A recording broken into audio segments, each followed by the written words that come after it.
escape menstrual?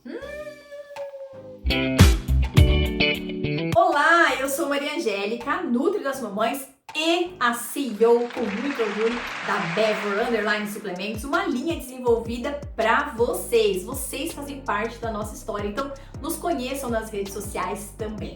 E se por acaso você caiu aqui neste canal de paraquedas, quero te convidar para se inscrever nesse canal, dar um like nesse vídeo, ativa o sininho das notificações, mas para o meu coração ficar bem quentinho, deixa um oi aí para mim também nos comentários. Isso ajuda esse vídeo a crescer e torna ele mais relevante para o YouTube e mais pessoas serão alcançadas por este conteúdo de qualidade. Para o ano de 2024, nós estamos com essa proposta de fazer uma live mensal. E se você gostaria da sua dúvida esclarecida aqui no canal da Nutri ao vivo, não se esqueça de se juntar a nós. O link de adesão para que você se junte a nós no grupo do WhatsApp, ele está na descrição desse vídeo e na descrição do canal também.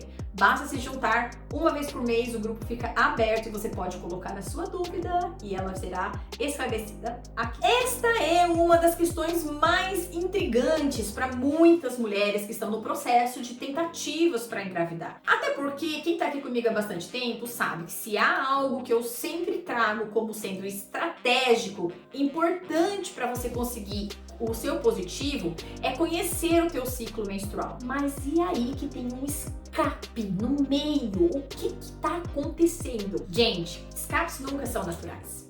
Infelizmente, eu gostaria que essa não fosse a verdade, mas se há um escape menstrual durante o seu ciclo, existe algo que não está funcionando como deveria. Como vocês bem sabem, aqui está o nosso ciclo hormonal. Nós temos as duas fases. A primeira fase é a fase folicular, é onde acontece o recrutamento dos teus folículos. Eles estão sendo chamados dos teus ovários para eles crescerem, amadurecerem, eclodirem e então serem fecundados.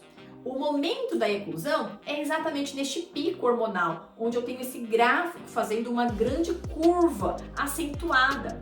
Esse pico hormonal, ele é o responsável pelo momento da ovulação. Na sequência disso, eu tenho a fase lútea. É a fase onde eu tenho uma predominância de progesterona e eu também tenho a presença do querido estradiol. Eu sei que quando a gente pensa em hormônios, tudo parece muito complicado na nossa mente, às vezes surgem mais dúvidas.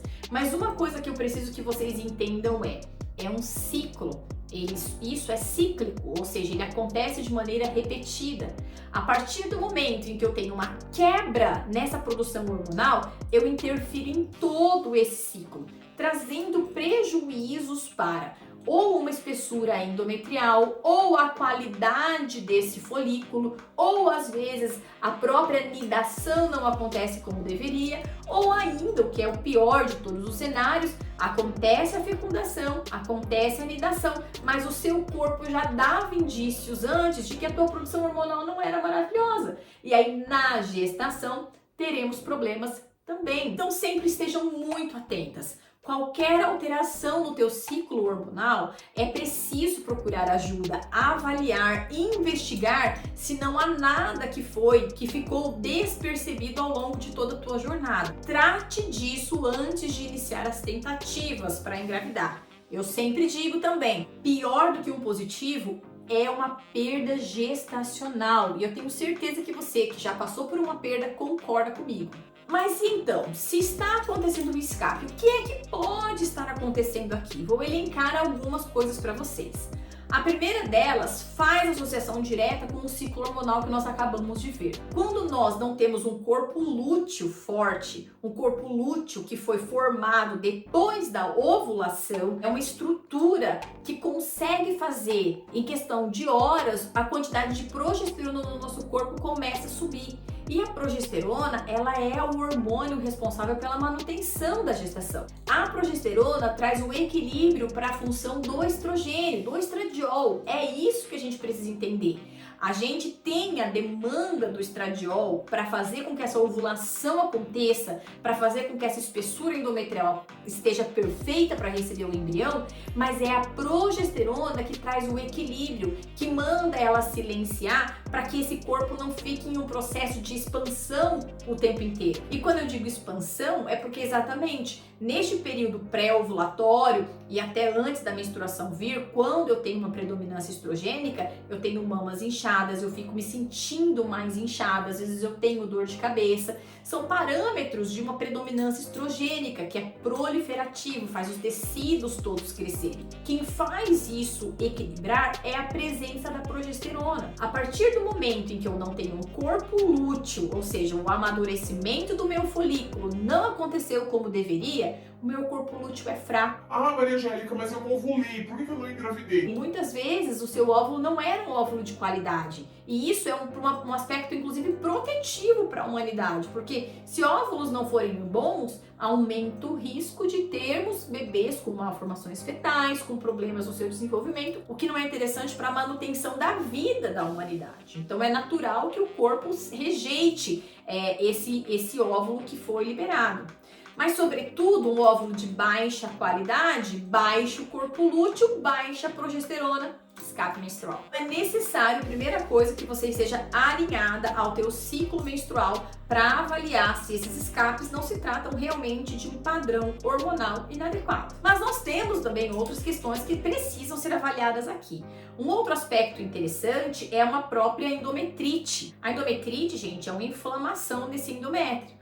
Todas as vezes que eu tenho qualquer alteração na minha estrutura do meu órgão reprodutor feminino, eu tenho um impacto direto na tua função. E uma endometrite, que ela pode ser ocasionada por uma bactéria presente, por uma lesão, às vezes até em exames laboratoriais. Eu tenho pacientes que pegaram endometrites depois de fazerem exames laboratoriais, às vezes depois de uma curetagem. A gente tem inúmeros fatores que podem culminar em uma endometrite. Eu posso também correr o risco de ter escapes menstruais e aí deixar você extremamente confuso. É nidação, não é? Eu sei, vocês pensam isso o tempo inteiro. Para o tratamento da endometrite, é médico que cuida disso, certo? Muitas pacientes minhas, inclusive, só conseguiram avançar no processo de gestação depois que trataram com um antibiótico essa endometrite. E aí depois a gente tenta controlar com probióticos, com pré-bióticos, com às vezes uma glutamina, melhora esse intestino, a gente consegue alinhar esse fator imunológico. Mas é muito importante, endometrite e gestação não combinam. Muitas vezes mulheres com endometrite são férteis pra caramba, mas na hora que esse bebezinho chega lá, não tem como ele se fixar, o corpo realmente expele e não há o que fazer. Um terceiro aspecto ainda são os pólipos. Então, pólipos são como se fossem estruturas não convencionais, não características da região ali do teu endométrio, que ocasionam uma estrutura mal elaborada do tecido, que deveria ter aquela característica que a gente vê na imagenzinha, né, do útero ali. Então, quando eu tenho um pólipo, ele meio que altera essa estrutura e pode ser também que a gente tenha um escape ocasionado por conta da presença desse pólipo. E também não podemos nos esquecer da adenomiose ou até de endometriose. Todas as coisas relacionadas a essa super predominância estrogênica que faz com que os tecidos fiquem proliferativos. E muitas vezes, quando eu tenho a presença de focos de endometriose nesse tecido do miométrio, que é na estrutura do teu útero, isso pode também ocasionar um processo de contração muscular por conta do processo inflamatório que é ocasionado ali, e às vezes nessa contração muscular eu tenho um desequilíbrio na estrutura do tecido endometrial e eu também posso ter ali um escape. Ou seja, escapes nunca são normais. Então preciso que você investigue isso se o seu objetivo é ter um bebezão super saudável. E espero que você tenha gostado desse vídeo bem importante para todos vocês. Se gostaram, compartilhem ele com a coleguinha, né? É importante, gente. E não se esqueçam de se inscrever nesse canal, dar um like nesse vídeo, ativa o sininho das notificações e eu vejo vocês no próximo. Beijo. Tchau!